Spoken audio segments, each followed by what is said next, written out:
Hi guys! Wednesday nga pala ngayon at tara, pa-facial tayo. Ito nga pala yung face ko. So, dyan sa ilong, ang daming blackheads. Sobrang daming blackheads tsaka whiteheads.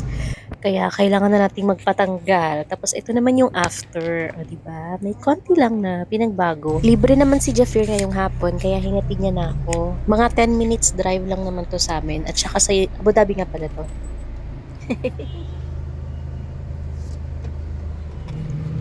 Ayan, so ito nga pala yung loob ng Gia. So nandito kami sa may waiting area.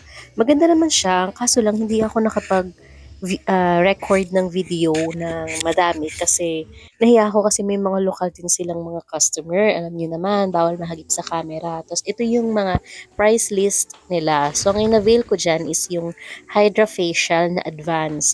Kasi yung meron silang yung ordinary lang na Hydra Facial which is 99, tapos yung isa yung advance. So, ang difference nila is yung gamot daw na ginagamit. Pagpasensyahan nyo na pala yung boses ko kasi ako'y recovering pa mula sa aking pagkakasakit last week. Kaya yan. Nag-abot nga pala sila sa akin dyan ng pangpalit. So, merong pang itaas at saka pang ibaba. Kaso, naka-shorts naman ako sa baba. So, hindi ko na kailangan yung mga shorts nila. Itong time naman na to, marami na siyang ginawa sa mukha ko na hindi ko na-videohan. Kasi, nahihiya ako. Tapos ngayon, nung nakuha ko na yung phone ko sa kamay ko at na hindi na ako masyadong nahihiya, ayan, nakuhanan ko na ng video. Yan, naglalagay na siya ng mask sa akin, tapos later, ilalagay na yung parang machine na red. Hindi ko alam yung tawag dun. Bago pala nilagyan ng mask, marami pang pinagkagawa sa mukha ko, tapos parang ano pa siya, minamassage pa siya pati hanggang sa leeg.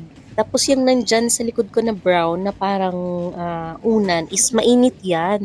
Parang hot compress siya, masarap siya sa likod. Ayan, tapos ito na nga yung sinasabi ko na parang ano, pasaway lang ako dyan kasi tinakpan na nga yung ice tapos sumisilip pa ako sa gilid.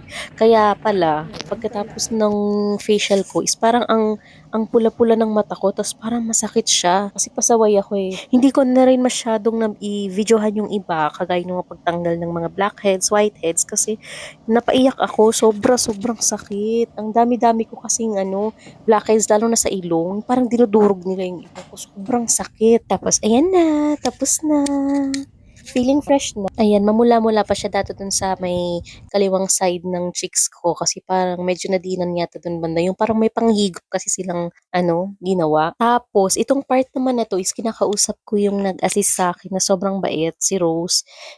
Tinatanong ko siya kung pwede bang magbigay ng tip through card kasi wala akong cash. Kaso, cash lang daw. Kaya, ang ginawa ko ng time na to, tinawagan ko si Jafir at nagpadala ko sa kanya ng cash para maibigay sa kanya. Alam niyo ba kung bakit gusto ko magbigay ng tip? Kasi nagustuhan ko yung service ni Rose. Tapos, sobrang lambot ng kamay niya. Tapos, grabe niya minessage yung face ko.